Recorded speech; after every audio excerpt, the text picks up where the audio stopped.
अब तुम लोग से मैं क्या छुपाऊं, देखो तुम लोग से कोई बकचोदी नहीं करूंगा, मैं डायरेक्ट पॉइंट की बात पे आता हूँ। जो UFC 319 की जो फाइट्स थी ना मेन कार्ड की, वो चुम्बेश्वरी थी। अगर मैं मेन इवेंट की बात हटा दूं तो उस मेन फाइट के बारे में, हम जो चिमायापुर से जो DDP की फाइट थी उसके बारे में हम बाद में बात करेंगे। उससे पहले की जो फाइट्स थी, उसके पहले की जो कार्ड्स में जो फाइट थी भाई, मजा आ गया देख के। एरॉन पीको को जिस तरीके से नॉकआउट किया भाई, मतलब लियोन मर्फी का भाई लोग हल्के में ले रहे थे और चूतिया प्रेडिक्शन दिए जा रहे थे। एंड भाई उससे पहले भी जिस तरीके से कार्लोस पेटोस ने जिस तरीके के स्पिनिंग एल्बो से नॉकआउट किया था, और भाई अगर उससे भी पहले बात कर लो अपने MVP यानी कि माइकल वेनम पेज, भाई जिस तरीके से उस बंदे ने मतलब डांस करते हुए, मतलब one of the most entertaining fight थी इस पूरे कार्ड की अगर मैं बात करूं। एंड इसी इवेंट के अंदर 2 बार ऐसा हुआ कि भाई मतलब 2 फाइटर को नॉकआउट किया गया स्पिनिंग बैक एल्बो से। भाई काफी लाजवाब मुझे तो लगा ये चीज कि भाई मतलब जो चीज इतने सालों से मतलब केवल 8 बार हुई है वो एक ही दिन में 2 बार हो गई। मतलब कि भाई भगवान देता है तो छप्पड़ फाड़ के देता है कभी कभी। और अब बात कर लेते हैं मेन इवेंट के बारे में। हम जब चिमाया वर्सेस DDP की जो फाइट थी, मुझे एक्सपेक्टेड था पहले से, मैंने इंस्टाग्राम पे अपने पहले ही बता दिया था कि भाई ये फाइट कैसे जाने वाली थी। बट भाई जिस तरीके की ये फाइट गई, ये भी मेरे को उम्मीद नहीं था।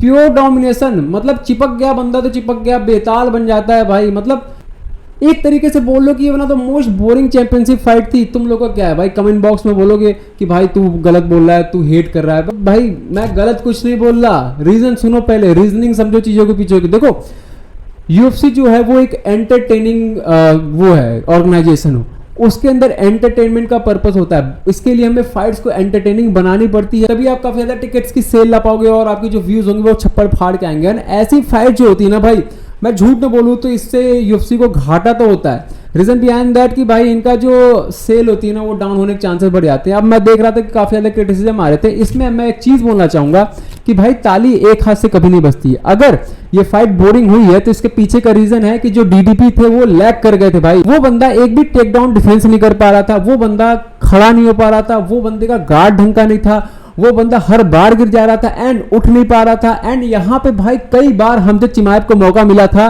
कि भाई वो बंदा फिनिश कर दे इस फाइट को, बट वो भी फिनिश नहीं कर रहा था क्योंकि चैंपियनशिप फाइट थी ये। एंड भाई कुछ गलती हो जाती तो फिर भाई क्या बोलते हैं, उनके हाथ से शायद बेल्ट चली जाती। एंड इस डर की वजह से वो भी ना फिनिश कर रहे थे एंड ना ही इस बंदे का गार्ड डंका था, ना ही ये बंदे का डिफेंस अच्छा था, ना ही इस बंदे का कुछ भी अच्छा नहीं था भाई ग्राउंड पे, जिसकी वजह से ये जो दोनों थे ना चिपक के ही रह गए। ऐसा लग रहा था कि मैं कोई ये पॉन देख रहा हूँ क्योंकि करिए ऑनेस्ट यार, मतलब कि भाई बस पिछवाड़े पे पीछे से पेले जा रहा है और कुछ नहीं भाई। मतलब हमसे चिमायब ने अराउंड 520 के अराउंड स्ट्राइक्स लैंड की। एंड भाई वो क्या लैंड किया भाई, ये क्या होता है, मतलब what the fuck was going on.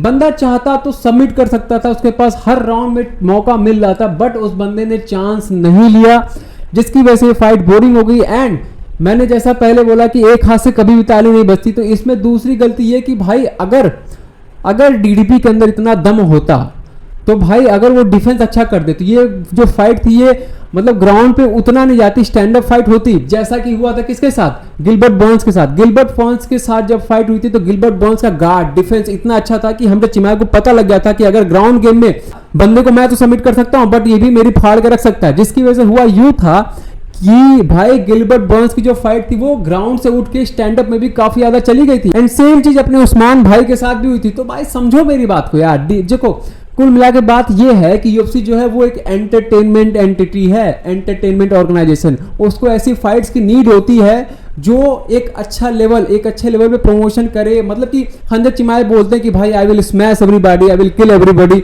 But भाई मतलब कि तुम बोल रहे हो और तुम ना मार रहे हो ना मर रहे हो। मतलब मेरे को ये थोड़ा लॉजिक समझ नहीं आया। अगर तुम लोगों को समझ आया तो तुम लोग कमेंट बॉक्स में छोड़ते आना। एंड तुम लोग क्या लगता है कि मतलब कि भाई ये जो फाइट थी ये इतनी बोरिंग क्यों हुई, इसके पीछे का रीजन क्या था?